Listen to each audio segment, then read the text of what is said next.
Welcome back to the press. We are here in this segment to look through the stories deeper to one or two of them.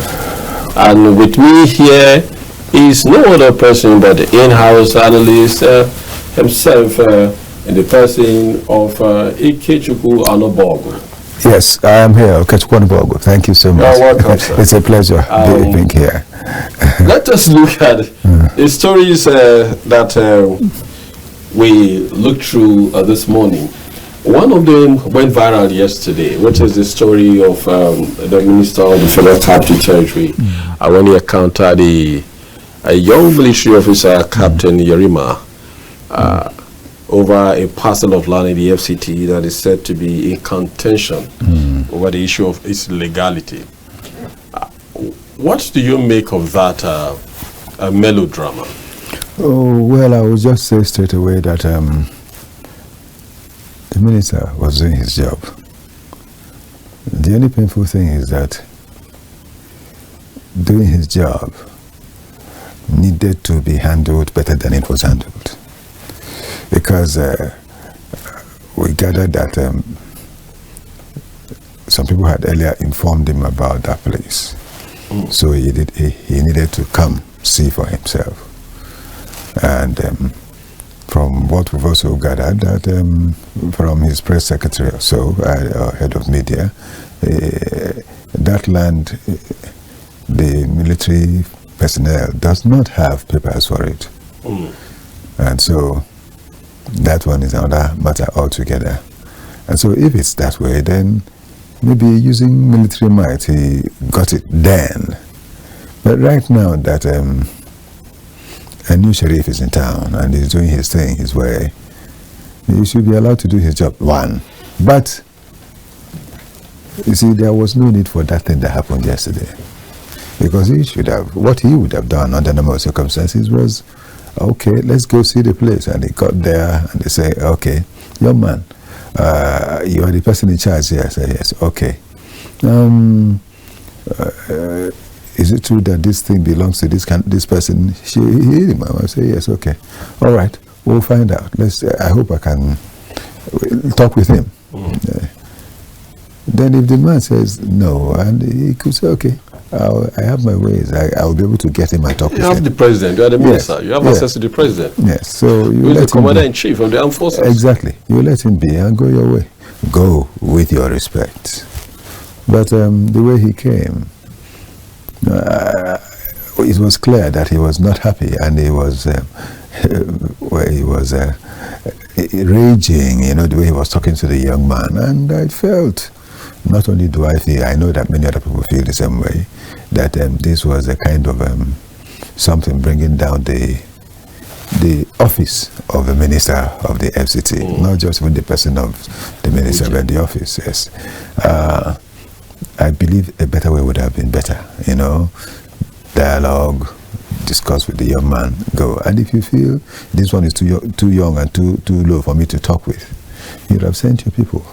And if they had gone and they said anything that he didn't like, then you call. There is the chief of army staff. There is chief of the air staff. Air staff. Who can still talk about it, chief of naval staff and all those people.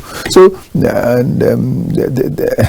I mean, this would have been a different thing altogether. And exchange of words and all that shouldn't have happened. But it has happened anyway. And everyone involved will live to face the consequences anyway. The consequences have not mean that the minister will be sacked from his office. No, that's not what we're saying. But then naturally there are things people would say about someone, that there are certain things you shouldn't allow to also be said about you. That's the thing. But as far as I know, the minister, as well as infrastructure is concerned, is doing something commendable.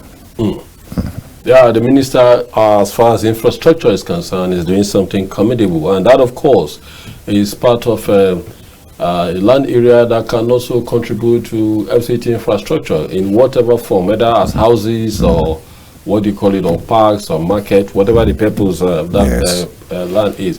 But the minister made it clear that the man had no papers. Why would a senior military officer be protecting a land he does not own? Is it not strange? Protecting a land he doesn't own. Are you talking about the young man there? Soldier, the young man is carrying an order. That young man should not be a victim because if he had not taken that order, he would be treated in the military circle as being disobedient to his superior. I remember obeyed the last order. Yes. That was the last order. You cannot blame him. What he was doing was simply carrying out an order. But is the order lawful? He may not have known at the time because it is what he was told by superior. Yes. Go and protect this field. And that he will do. And that he did. That we saw. Even when some of the ministers' comments were provocative, he still tried to maintain his calm while responding to the minister. No, the young man got angry when other people now came and started talking. Yes. Where he referred to that policeman and said, you are a subordinate. So I said, my junior. You're my junior, so I'm talking to the minister. And he kept, which is correct. So you don't do such things. You would have allowed the minister to do his work since he's already come there. So, it was an issue between two authorities. So the junior, they had no reason to even come in. Now, for a system like that, looking at it from a citizen who believes in law and order, and then that particular place, the FCT has no record of it being the property of any particular person. Yes. And so it is wondering how that goes. So if this happens with other citizens who don't have that might, would this have come up? No, there's no way it would have come up in the first place because someone that's in the wrong knows that he's in the wrong, no matter how he pretends or tries to cover up. so I mean, there wouldn't have been need for it because I mean, the might of the ministry would have been brought down. You know, and I also want to say that when there is provocation, utterances need to be highly guarded when there is in the face of provocation, because that's what also led to all that we saw. Utterances, we need to watch our words. That reminds me of the old Chinese proverb that says, when angry, count 10 before you talk. When very angry, count 100. It means a lot. I really always remember it and check it. It's important. So when someone is provoked, careful, because there could be things you say you will regret at the end of the day, and no need for that. No, in looking at that scenario and the facts of the issues as has been made public so far from the ministry,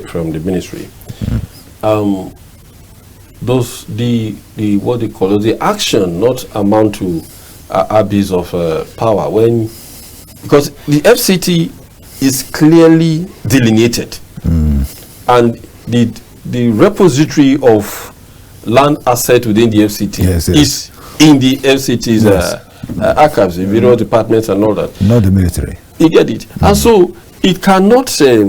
Is it not strange? Does it not amount to abuse of power that you now want to use force because it's available to you? Military might. Military might. Does this not call for maybe investigation of land asset owners across what's it called, particularly by these top military officers, because they seem to be exercising powers that they have, and they seem to be exercising it in a manner that does not conform with respect for the laws that govern them.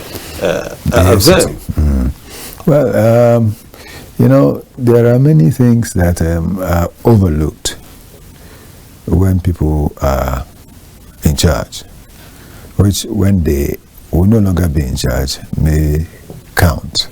This is just the kind of thing that has happened.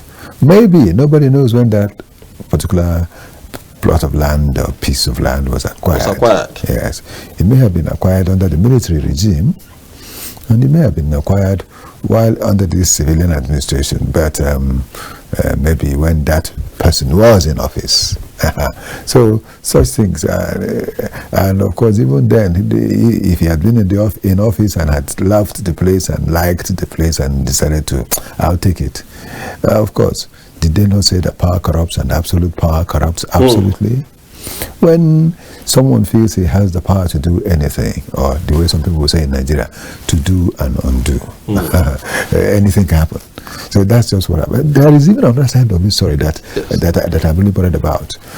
Little things that are far less than what happened yesterday had happened, and they led to serious, I don't want to say skirmishes, serious quarrel, a fight between the military and the police, say for and such a thing could have happened again yesterday. Yeah. I mean, the person in charge should have considered the lives of people he went with, and I gathered that the Commissioner of Police, FCT Commissioner of Police, was there too. I gathered that he was there, so they should have considered lives of people to. No, let this not go this way, because anything could have happened. Someone would have gotten angry and decided to do one thing or the other. The way things are right now, people need to be very careful things they do, because there could be adverse effects.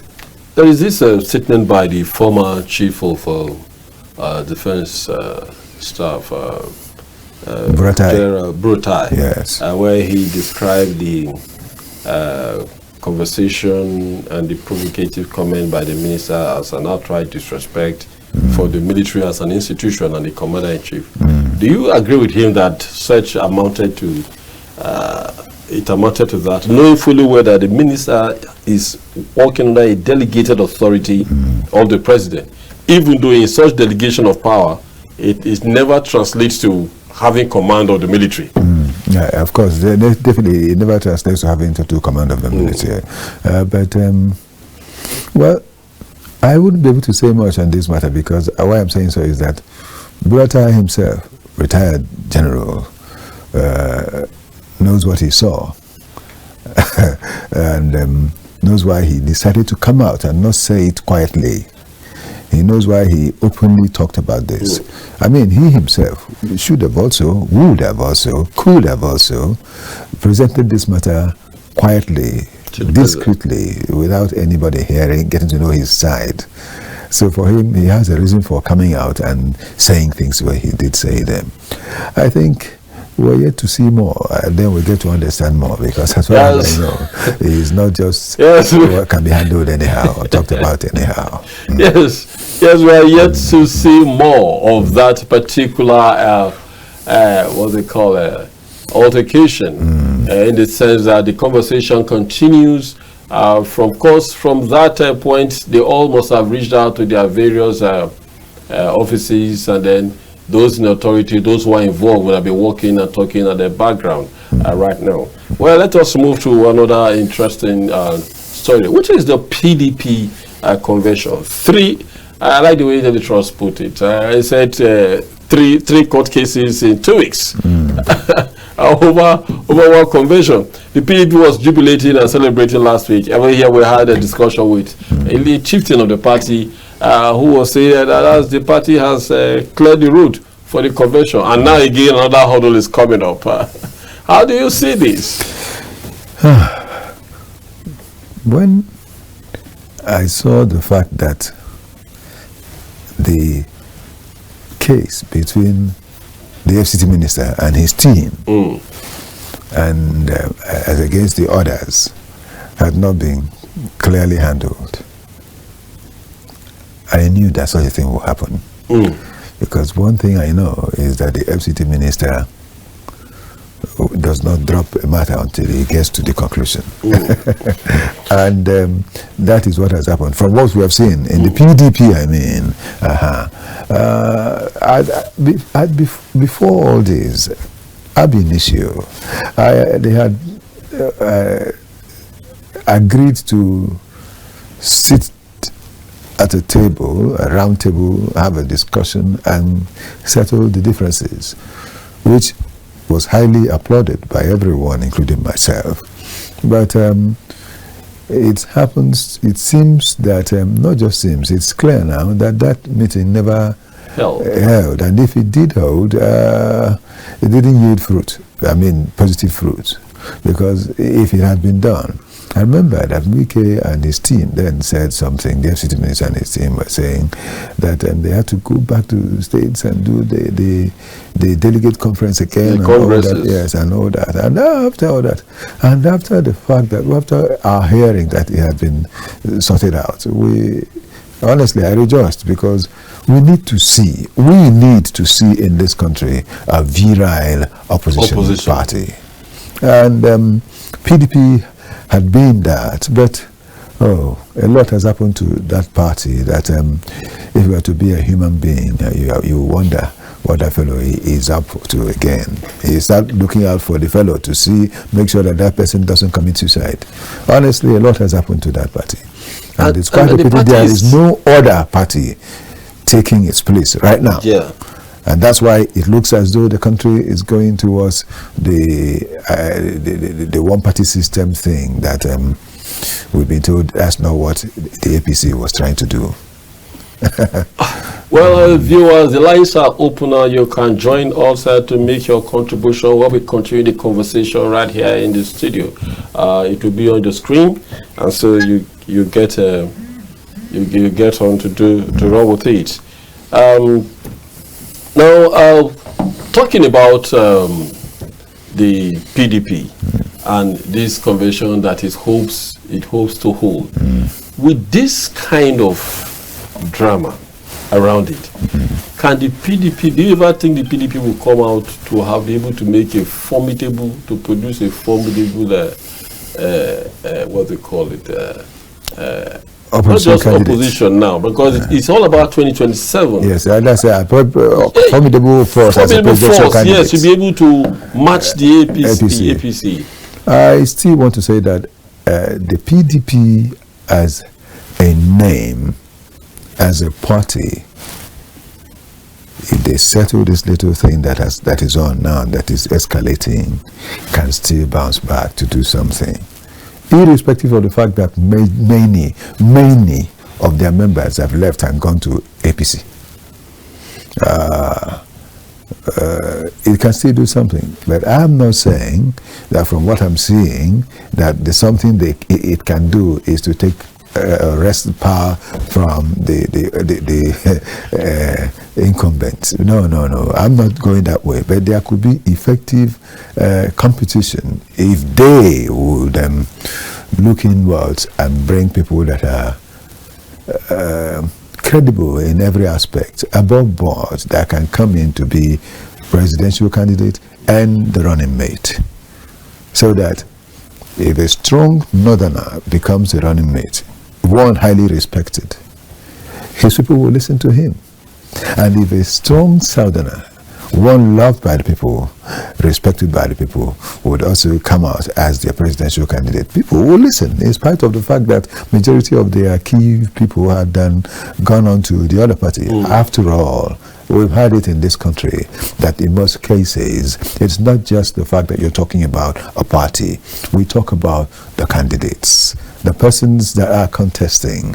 If they are of credibility that is above board, people will look their way and think of voting them in addition to the fact that we also hope that all things get to be put in perfect place so that the people's votes will count.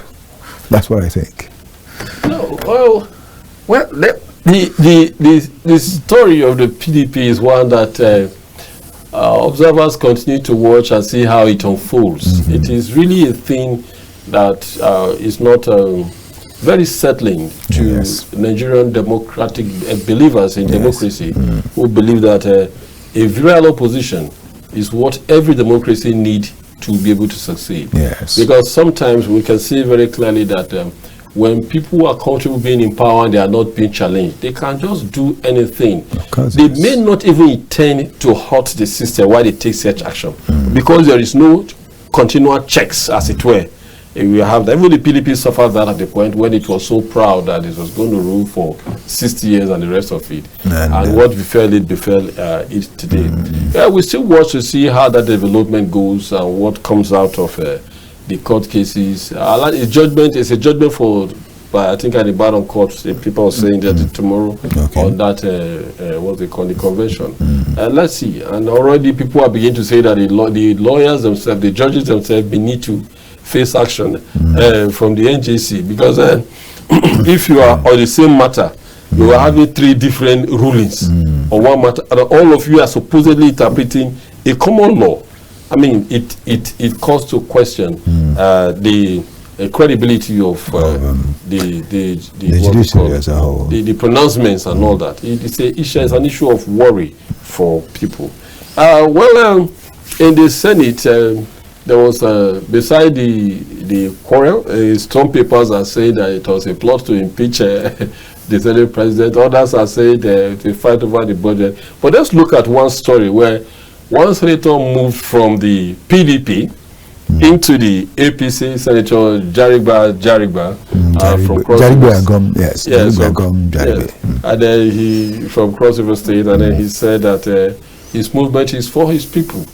Do you agree that such movement is for his people? Oh, well, why he said it is that he said that while he was in the opposition, that he was ensuring that his people got what they were supposed to get. And as a result, that he had the confidence of his people with him.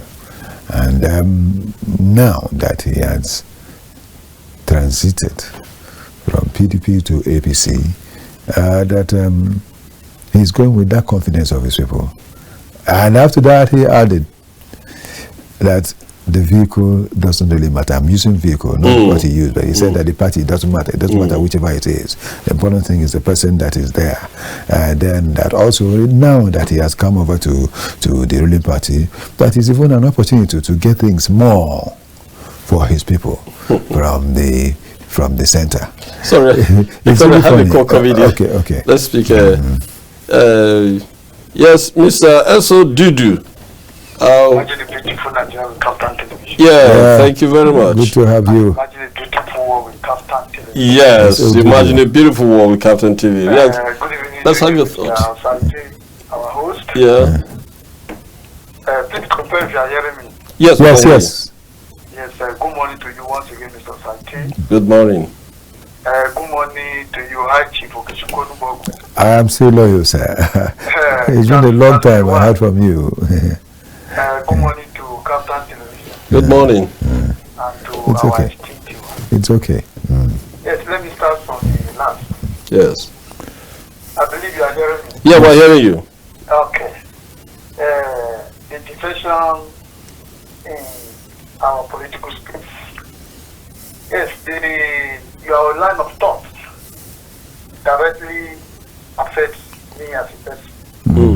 Because the senator is from your place. Yeah. What happened in Anambra State on Saturday? I expect that there should have been a very big lesson to politicians. Yes. It doesn't matter the political party you are. If you are a performer, the people always like to support you. They will always like to queue behind you politically to support you by giving you mandate, and I swear renew the mandate as of when necessary. Can you hear me? Yes, we can hear you. Go ahead. The senator is a performer, yes.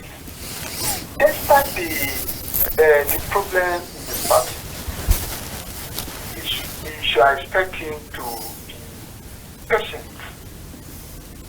He is currently in my party, the APC. But I can tell you, for any senator or any political office holder saying he wants to actually connect his people to the center, that is a political aberration. They are telling us half truth. You see the game in the Cross River North politics. The former government is a very strong man, Governor Ayati. Okay. The senator defeated in 2023. because of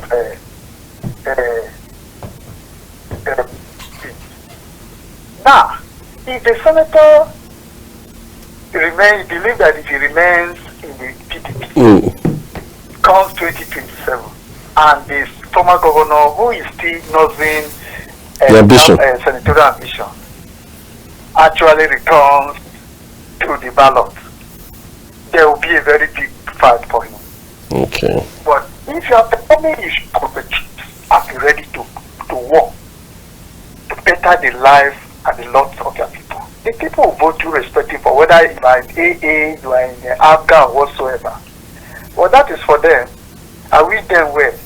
And I can tell you, it has started factionalization in APC, in Cross River North. You are going to expect it move in the coming days, in the coming weeks, in the coming months, and in the coming years before 2027.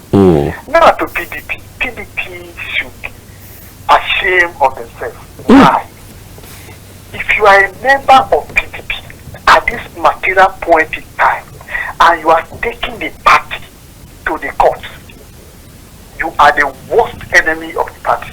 I am telling us this for free. You are the worst enemy of the party. You are taking the party to court. And you should be ashamed of yourself. You should be ashamed of the people you think you are representing and even the party. Why? At this critical time, we expect PDP to mend their fences and walk toward their convention. But be that as it may, look at the judiciary. The judiciary should be very, very careful, because they are the only hope that can strengthen democracy in Nigeria. Look at it. Begin to run up. Our time is going. Let me run up. If the Supreme Court clearly spell it out that they don't have the right to meddle into the internal affairs of political parties, why should lower courts be coming with all this kind of judgments? I believe the NJC should do the needful. And lastly, the Wike and the the army officer. Well, just as our guest is saying, it is high time that even the political office holder, they must be very careful. They should guide their utterances, the way they conduct themselves. Where we know that most of these organs in Abuja, if you look at what is happening, most of them, they share those land among themselves, even without authentic documents. But be that as it may, we expect the minister yesterday to actually exercise and show high level of integrity. But that was not displayed. In the subsequent year, or in subsequent acting, we're expecting police to do the needful. The military as well should be very careful. Yesterday, were they trying to execute a court judgment that they cordon this area? That is one question. Because I don't think there is no court judgment concerning that land. And even if there was a court judgment, should the military be the ones to go and execute? Well, yes, should the military be the one to go and enforce it? Be the one to actually enforce the judgment. So the military as well should caution the officers. They are meant to be in the barrack. They shouldn't be seen in some of those things. Most of those work is not meant for them. The Navy. They should have been in the creek of the Niger Delta. They should have been in the Lake Chad Basin fighting Boko Haram. May God continue to bless us. Thank you so much. Thank you very much, Sodudu. Just round up before the course. Our time is up, so I want to say thank you to Sodudu because he said things. Of course, he's always saying great things. And what I would say is that Jarigwe Agom Jarigwe, he has just done something that is personal. No matter what anybody says, he has taken an action because he believes his people will follow him, just as he said they will follow him. But let him not say that he's doing it because of the PDP. The truth is what he brought in. The former governor it will still come back and they will still talk about it, and there will be tussle for the leadership of that party in that situation. Even as it is happening in Delta at a time like this, the man that has been there all the while, and the governor that has gone in. So we'll still see a lot happen all over the country. Thank you so much. Thank you very much for being on. This is what we call it a wrap on the press this morning, this Wednesday morning here on Captain TV. It has been an interesting discussion. Of course, the dailies have a way of making our morning very beautiful. And so we hope to have more of this conversation with you as you join us tomorrow and on Friday and all the days as we continue with the program. My name remains Osaretin Osadebamwen. Ikechukwu Onubogu here. And so at the background we thank you very much, Ihai, and your team, Ephraim. You guys are doing very well. Without you, this beautiful success would not have come. We say thank you very much, and to you, our viewers, keep staying with us as we continue to provide you very deep analysis of these stories. Bye.